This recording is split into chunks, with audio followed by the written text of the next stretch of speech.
Do you respect Putin? I do respect him. Do you? But Why?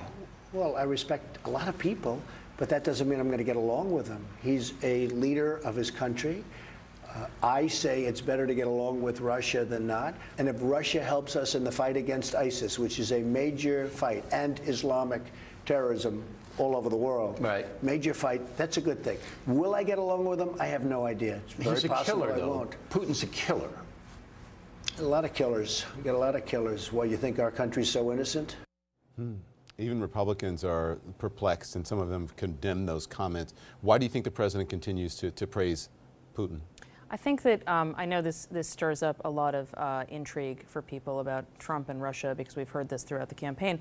If you look back at the last several years, if you go back, frankly, to 1990, a Playboy interview that Donald Trump gave then as a businessman 3 years after putting out The Art of the Deal, his first book, he has sort of consistently had words that are just purely strength weakness. That is how he views, the lens through which he views the world. And he had this history in the campaign of praising people who are typically described as strongmen or dictators. He described Saddam Hussein as, a bad person, but he also was really good at killing terrorists, according to Trump. In fact, Hussein was against jihadists, but he also was considered a state sponsor of terrorism against Israel. He said that things were better with Gaddafi in charge. He was sort of impressed with Kim Jong-un in terms of his rise to power.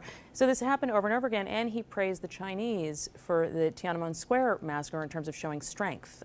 These are all authoritarian figures. Right, and so this is consistent, and also what you have seen with him in terms of his sort of personal criticism or delegitimizing criticism of a federal judge in the last couple of days, Judge Robart, in this executive order decision.